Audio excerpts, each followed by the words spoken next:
Olá a todos, segundo vídeo que vocês me vão ver com esta roupa, de certeza absoluta que não será o último nem o único. É o segundo vídeo que eu estou a gravar de rajada, mas é quiçá aquele vídeo que eu mais estou em dívida convosco desde janeiro, ou seja, já em janeiro, nos princípios de janeiro, eu deveria ter gravado este vídeo, era essa a minha intenção, eram esses os meus planos, mas o mês de janeiro fez com que todos os planos que eu tinha aqui para o cantinho, pois, caíssem, não é? E fossem pelo cano abaixo.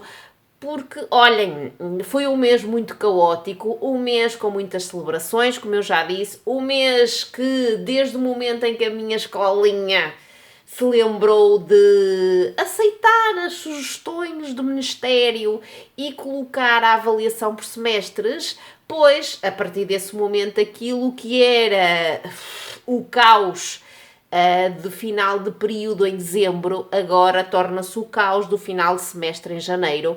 E é muito trabalho, é muito caótico o mês de janeiro, mesmo muito. E para além disso, para além das celebrações, também estive doente e tudo isso fez com que aquilo que eu pensava que poderia ter de tempo nos fins de semana para gravar este e outro vídeo. Sim, porque estou a falar daquilo que já deveria ter sido feito no início de janeiro, esteja só a ser feito agora no início de fevereiro. E por isso mesmo eu peço-vos desculpa, foi mesmo. Não foi por falta de vontade, não foi por não ter as antenas sempre aqui a massacrar-me de que teria que gravar este vídeo o quanto antes. Não foi nada disso, foi mesmo por falta de tempo e por falta de disponibilidade mental. Estive mesmo muito cansada, sobretudo na segunda metade do mês de janeiro. E assim sendo, olhem, eu peço-vos desculpa. Peço-vos desculpa, peço desculpa a mim mesma também, porque não deu mesmo para fazer este vídeo, para gravar este vídeo, que dá algum trabalho, é certo, que dá muito gozo, dá mesmo muito gozo fazê-lo, mas dá algum trabalho, é preciso mexer muito nas estantes, é preciso ir aos caderninhos, é preciso ir à grelha Excel, tudo isso foi o que me levou a não gravar este vídeo por todas as razões que já mencionei e só estar a gravá-lo agora. Pronto, já estou a meter os pés pelas mãos, vamos lá, aquilo que interessa. Este vídeo, como vocês já perceberam, é o vídeo de balanço geral daquilo que foi o 2024 em questões de leituras aqui em casa. É também um vídeo ao qual eu adoraria acrescentar tudo aquilo que eu quero falar sobre 2024, mas que não vou fazer porque senão já sei, eu não me calo e isto iria transformar-se num vídeo de certeza absoluta de 1 hora. E por muito que vocês digam que gostam dos meus vídeos gordos e que os veem por etapas, há um limite para tudo. E assim sendo, aquilo que poderia ficar num vídeo só vai ficar em 2, não me levem a mal. Neste eu vou fazer então um balanço geral daquilo que foi 2024 aqui em casa em questões de leituras e vou também tentar incluir no mesmo aquelas que foram as minhas grandes desilusões. Pronto, não é que tenham sido muitas, mas foram algumas e eu acho que tenho que falar sobre elas também neste balanço geral de 2024.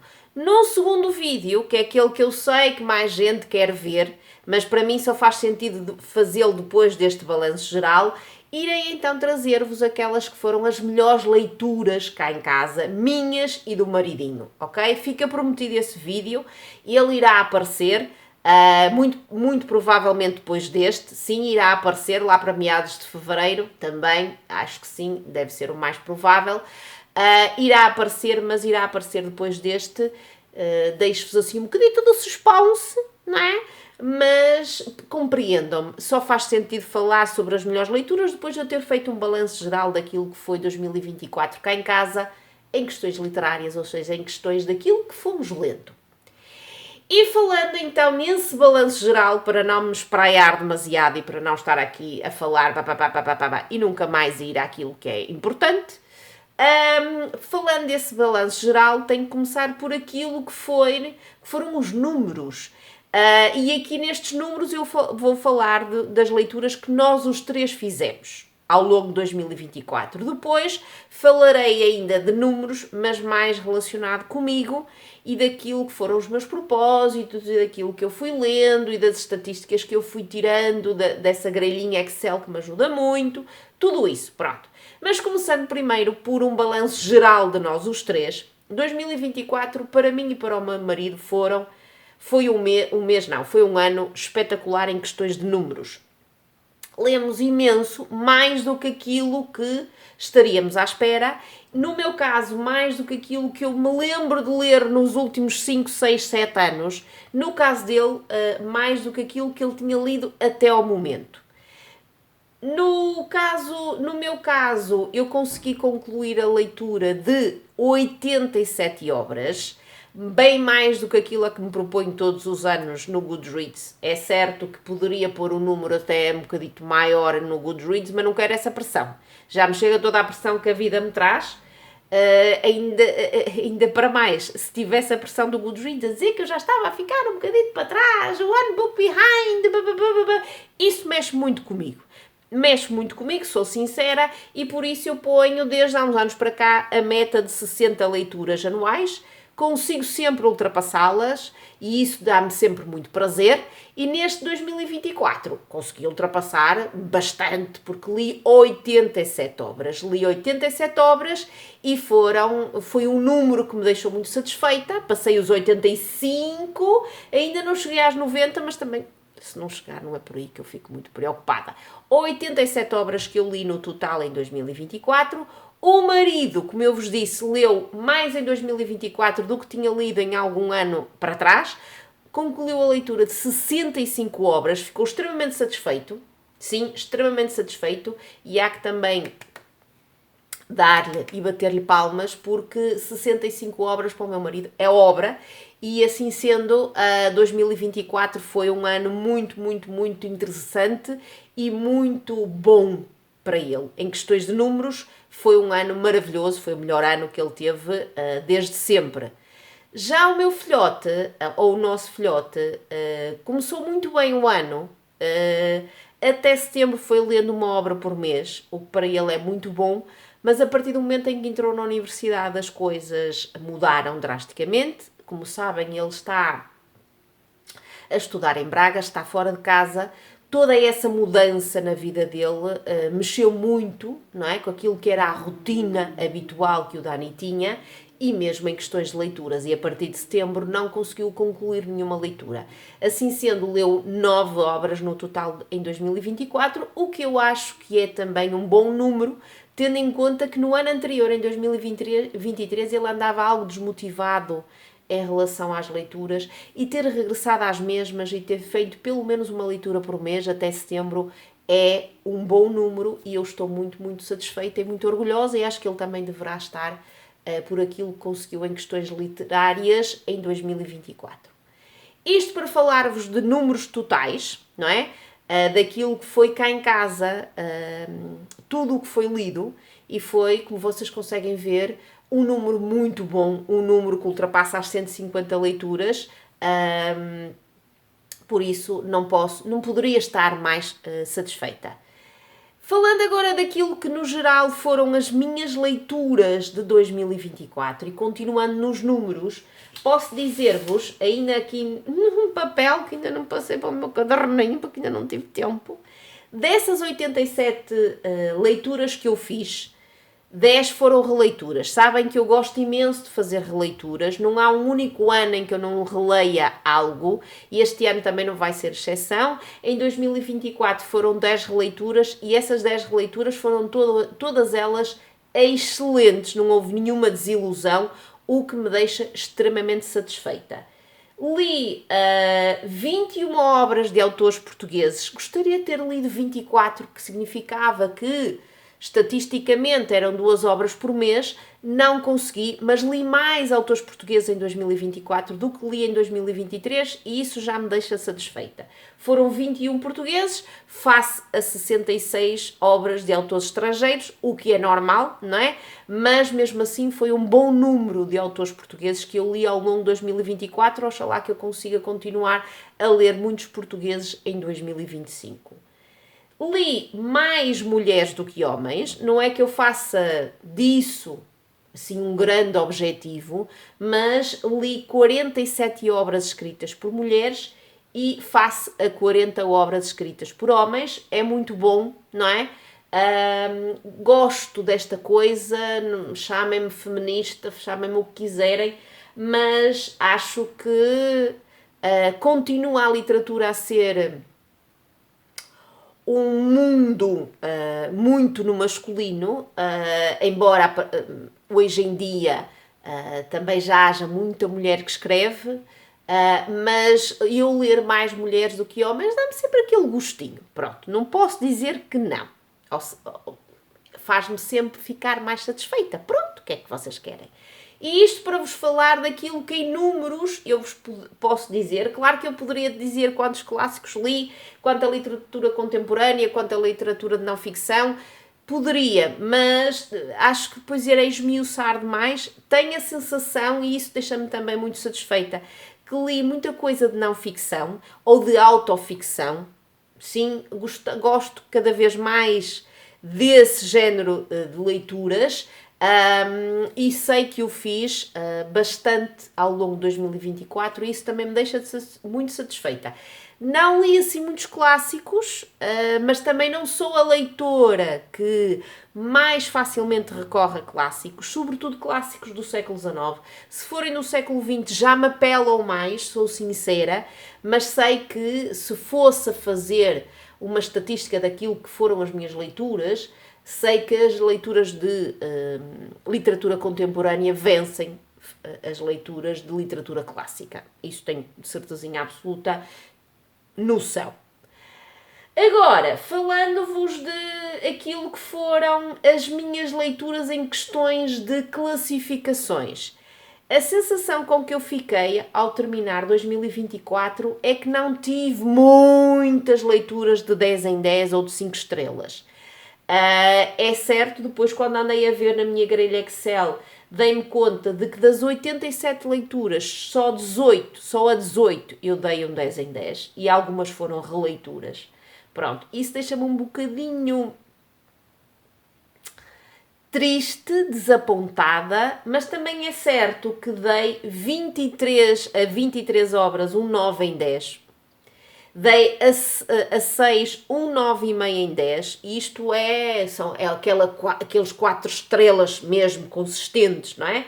Pronto, é certo, poderia ser um bocadinho mais de 10 em 10, mas tive 29 obras de 9 ou de 9,5 em 10 e isso é muito bom. Também tive 23 obras às quais eu dei um 8 em 10 e depois algumas que dei um 7 em 10 e isso custa-me porque ainda foi um número considerável, ainda dei a 15 7 em 10 e esse 7 em 10 normalmente tem a tendência a ser desapontamentos, desilusões, pronto. E vocês vão ver depois quando eu vos falar das minhas desilusões que elas são sobretudo associadas a estes 7 em 10 e não a obras às quais eu dei uma pontuação mais baixa que dei um 6 em 10 e dei um 5 em 10, mas só foram essas. As 7 em 10 é onde estão as minhas grandes desilusões. Antes de vos falar dessas mesmas desilusões, quero dizer-vos que consegui o grande objetivo de 2024, que foi ler as 12 obras que eu retirei das estantes para ler ao longo do ano. E elas estão aqui todas e são verdadeiros calhamaços e eu consegui lê-las todas. Não foram todas leituras excelentes, infelizmente, mas foram obras às quais eu dei, a quase todas elas, uma pontuação de 8 ou acima de 8. E eu li-as todas, essas 12 que eu retirei no início de 2024 para ler ao longo do ano, eu consegui lê-las todas. É certo que uma delas deu-me muito trabalho, mas li-as todas e vou mostrar-vos. Li Os Fidalgos da Casa Morisco, ou melhor, reli de Julinho Diniz. Li Shuggy Bane ou Shuggy Bane de Douglas Stewart. Li o volume 4 das obras completas de Maria Judite de Carvalho. Li, só agora em dezembro, mas li o Tess de D'Urberville de Thomas Hardy. Li em outubro o Hereges de Leonardo Padura. Li, ou melhor, reli em maio a minha querida Almudena Grandes, Las Três Bodas de Manolita. Li durante bastante tempo também a obra maior que eu li em 2024, que foi Fortunata e Jacinta, de Benito Pérez Galdós. Sim, esta foi a obra maior que eu li, segundo o Goodreads, em 2024. Li em fevereiro, creio eu. Sim, não, em abril, perdão. Servidão Humana, de Somerset Maugham, que também é um calhamação. Reli em março As Horas Distantes, da minha querida Kate Morton. Em novembro reli A Caverna, de José Saramago. Durante vários meses também li O Infinito num Junco, de Irene Vallejo. E por fim, porque sabem que foi o meu maior desafio, durante mais de meio ano li a biografia do Nandinho. E estas foram as 12 obras que eu tinha proposto para mim mesma a ler ao longo de 2024 e, yes, para mim mesma, consegui lê-las todas e todas elas são uns verdadeiros tijolos ou uns verdadeiros desafios. E tudo isto que eu não vou pegar, porque senão vou fazer asneiras, foi lido por Moameme em 2024. Lido ou relido, mas não interessa. Eram as minhas propostas, aquelas propostas assim desafiantes e gordas para 2024 e eu consegui lê-las todas, por isso tenho que dar a mim mesma umas boas palminhas, porque fui capaz de o fazer e vocês sabem que eu, sendo competitiva como sou, saber que eu consegui ler isto tudo deixa-me mesmo muito satisfeita. E pronto. Agora, depois de vos ter falado no geral daquilo que foi 2024 cá em casa e também para mim em questões de números e daquilo que eu fui lendo e daquilo que eu fui gostando mais ou menos, perdão, deveria ter trazido água. Eu tenho que mostrar-vos agora aquelas que foram para mim as grandes desilusões. Não foram, como eu vos disse, as obras às quais eu dei a pontuação mais baixa, porque houve 2 obras às quais eu dei a pontuação mais baixa que dei a estas, mas para estas eu tinha grandes expectativas e essas expectativas foram defraudadas e é isso que eu considero que é uma grande desilusão, porque se eu for falar, por exemplo, de A Morte em Veneza, de Thomas Mann, ou O Estrangeiro, de Camus, que foram as obras às quais eu dei uma pontuação mais baixa e já ia com muito poucas expectativas para a leitura das mesmas e sendo assim não considero que tenham sido grandes desilusões. Já estas que estão aqui e que eu vos vou mostrar já a seguir foram desilusões. Foram desilusões porque eu ia com grandes expectativas ou por aquilo que tinha ouvido falar das mesmas ou porque o autor em questão, eu já tinha lido alguma coisa dele e estava à espera de continuar a gostar muito destas obras como tinha gostado das anteriores. Tudo isto fez com que estas obras em particular fossem aquelas que eu considero as grandes desilusões de 2024 para mim. Começo por, eu acho que foi a primeira que li, sim, e que já vinha de 2023. Falo-vos de Stefan Zweig. Stefan Zweig, se eu for a pensar naquilo que são os clássicos do século XX, a nível estrangeiro, é, sem dúvida alguma, um dos meus autores favoritos. E estava à espera que este Viagens me trouxesse aquilo que eu encontro sempre em Stefan Zweig e que me deixa muitíssimo satisfeita. Adoro este autor austríaco, adoro tudo aquilo que ele consegue, seja de ficção ou de não ficção, aquilo que ele consegue dar-nos e aquilo que mexe muito connosco através do seu estilo inconfundível, muito envolvente. E eu estava à espera que estas viagens me dessem, como é que eu ia dizer, uma perspectiva muito íntima e muito pessoal daquilo que foram muitas viagens que Stefan Zweig fez ao longo da sua vida.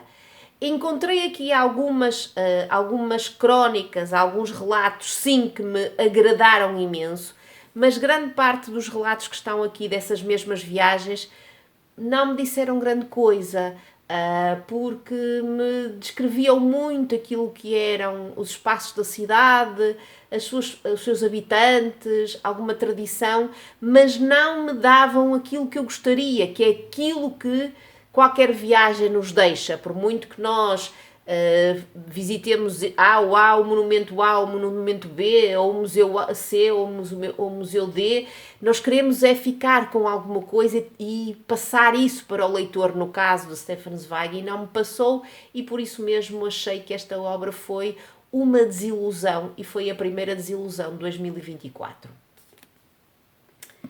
Também, chegando a março, tive uma grande desilusão com um clássico que é um dos favoritos de muita gente e que para mim, que eu tinha lido na faculdade, mas dessa leitura pouco ou nada me recordava. Eu estava à espera que fosse um clássico que iria abanar-me e que iria deixar-me extasiada, e não aconteceu. Falo-vos de O Monte dos Vendavais, de Emily Bronte, a única obra desta irmã Bronte, e que da qual tanta gente diz maravilhas, e eu até entendo o porquê, porque é uma obra que, se nós formos comparar com tudo aquilo que é a literatura do século XIX inglês, e mesmo a nível europeu e a nível mundial, é uma obra que rompe muita coisa.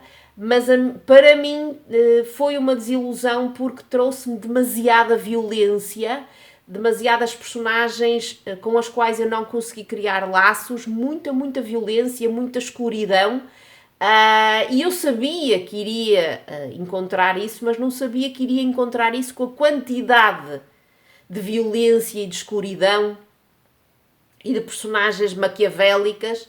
Não estava à espera de tanto, e por isso foi para mim uma desilusão, apesar de achar e de ter a noção de que isto é uma obra-prima, mas não me conquistou, e não me trouxe aquilo que eu gostaria que ela me tivesse trazido, e por isso mesmo para mim foi uma desilusão.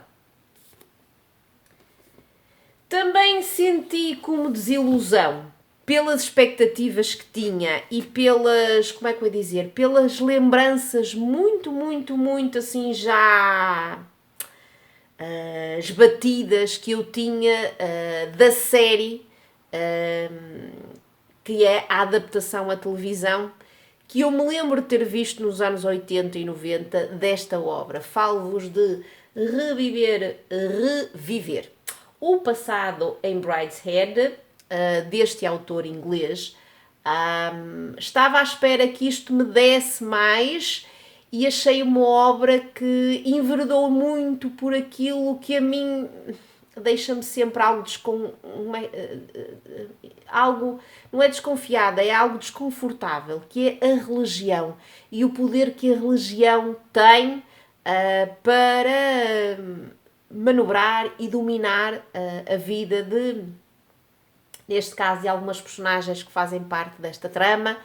Também achei que houve coisas que chegaram a nós não da maneira como eu gostaria que chegasse.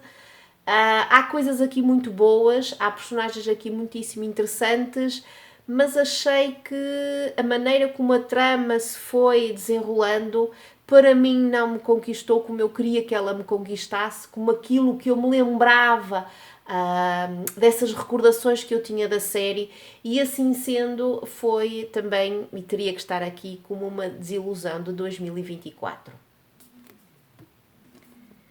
Continuando, em agosto, para o agosto ao quadrado, li uma obra que também para a qual eu tinha tantas expectativas e que me deixaram assim, e a leitura desta obra deixou-me assim tão tristita e desapontada, pronto, e que fez com que eu não queira continuar esta série. Falo-vos de Armazém Central, de Loisel e Trippe, neste caso o primeiro volume, que é o que se chama Marie. Eu entendo que esta obra, como sendo a obra de entrada a este armazém central, nos queira apresentar a todas as personagens que fazem parte desta aldeia onde está este armazém central. Mas, ao mesmo tempo, senti que essa vontade de apresentar tanta gente fez com que a trama se dispersasse muito e que esta Marie, que eu gostaria de ter conhecido muito mais aprofundadamente, passasse um bocadinho pelas pingas da chuva e não chegasse a mim como eu gostaria que ela tivesse chegado. E assim sendo, não achei esta obra de maneira nenhuma aquilo que eu estava à espera que ela fosse. Achei, inclusive, também em questões de ilustração, também não achei que fosse aquela que mais iria ao encontro dos meus gostos e foi uma desilusão que me custou muito a engolir e não sei, não sei se irei regressar a este armazém central, comprar mais obras das que fazem parte desta saga ou desta série eu não irei fazer porque é muito caro.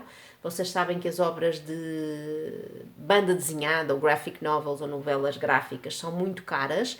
Entendo o facto de elas serem caras, mas como eu não gostei deste primeiro, não vou querer despender dinheiro nas restantes. Também não existe na Biblioteca da Terrinha e por isso mesmo duvido muito que continue a ler esta saga, porque esta primeira obra, esta porta de entrada a este armazém central, não me trouxe aquilo que eu gostaria que me trouxesse e por isso mesmo foi uma desilusão e uma das desilusões de 2024.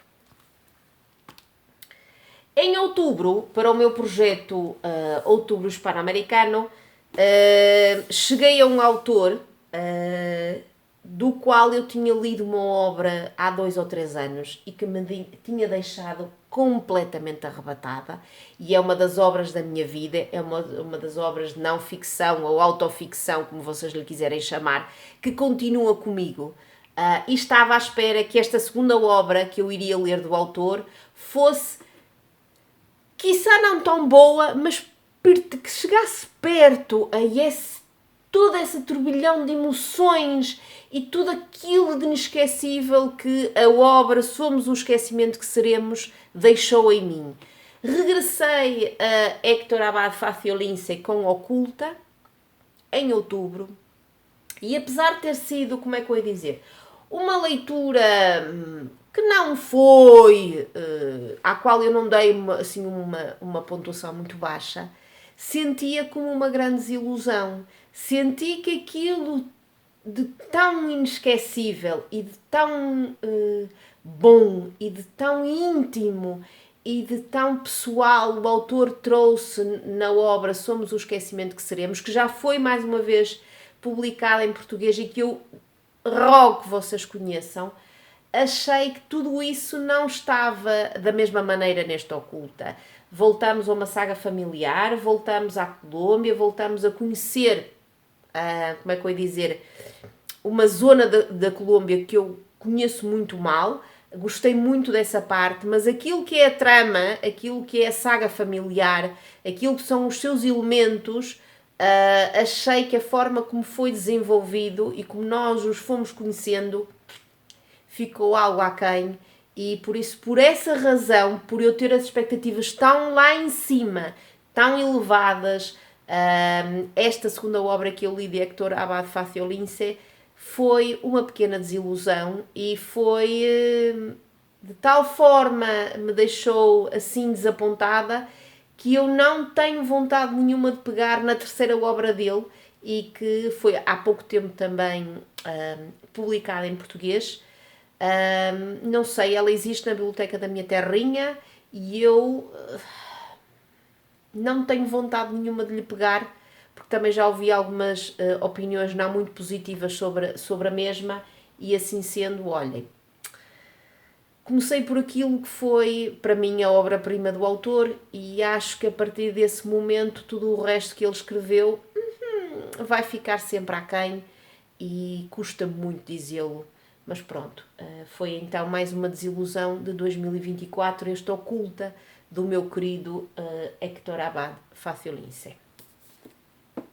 Em novembro, também pelas altas expectativas e também por todas as maravilhas que eu tinha ouvido falar sobre este livro, eu tive uma grande desilusão. Falo-vos de Um Muro e uma Cerca, de Elizabeth Martins de Oliveira. Adorei as personagens, adorei o Elias, adorei o Santiago, não gostei de maneira nenhuma da forma como a obra foi estruturada, ou melhor, como a trama chegou até nós. Não gostei do estilo da autora, achei que houve demasiado esforço, houve personagens que a maneira como foram construídas foram de uma forma muito exagerada, com muito preto e branco, sem as nuances de cinzento que a mim tanto me apelam. Achei também que houve algumas coisas estereotipadas. Foi uma grande desilusão, sou sincera, tinha elevadíssimas expectativas, chorei muito com o Elias e o Santiago, é verdade, mas tudo o resto foi uma grande desilusão e assim sendo, não poderia não estar aqui por muito que me custe. A última obra que eu quero mostrar-vos, e espero que isto não corte, porque estamos a chegar aos 30 minutos, foi a Tess. A Tess que eu li em dezembro, e eu que adoro obras deprimentes e que adoro chorar, nunca consegui criar laços com esta Tess, e ela tem tanta coisa de trágico, tanta coisa depressivo, tanta coisa aqui que eu acharia a partida que iria mexer comigo e não mexeu da maneira que eu gostaria que tivesse mexido, e por isso, depois de ter gostado tanto de Longe da Multidão deste autor inglês, até se desiludiu-me, sobretudo por essas razões que eu vos mencionei. Eu não consegui criar muitos laços com ela, por muito que a sua história seja trágica, seja depressiva e tenha tudo para nos levar às lágrimas. Não consegui. E assim sendo, tinha que estar aqui. E agora vou fazer uma pausa, desculpem lá, estou quase a acabar, mas eu tenho medo que isto me corte.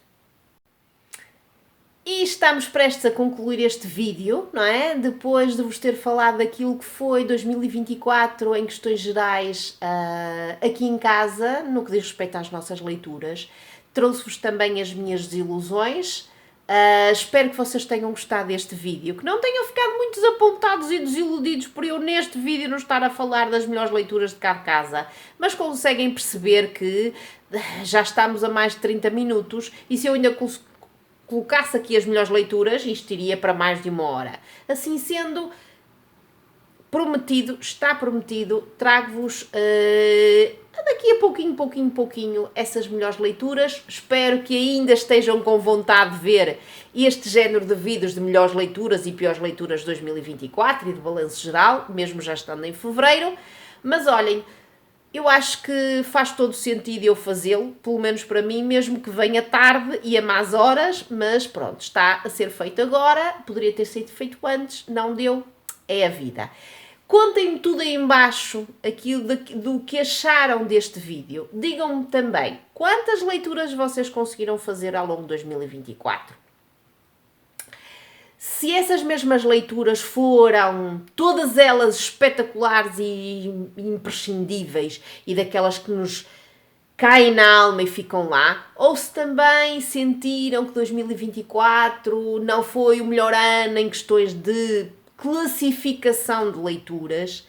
Contem-me quais foram as vossas grandes desilusões, se é que as tiveram, oxalá que não tenham tido, mas se tiveram desilusões, não deixem de as deixar ficar, aí em baixo nos comentários, porque sabem que eu adoro todo este intercâmbio, toda esta partilha que nós temos no campo dos comentários, porque é a única forma de o fazer, e estou sempre à espera das vossas opiniões, daquilo que vocês me querem contar, daquilo que vocês me querem dizer sobre o que foi este vídeo. Contem-me tudo aí em baixo, ok? Contem, pensem, relembrem 2024, mais uma vez, e contem-me tudo aí em baixo. Fica prometido que irei fazer, muito em breve, de certeza absoluta com esta roupa, o vídeo das melhores leituras do ano que acabou. Assim, há uns dias, poucos, há uns dias, ok? Um beijinho muito grande, fico à espera dos vossos comentários e do vosso mimo e vemo-nos num próximo vídeo. Tchau!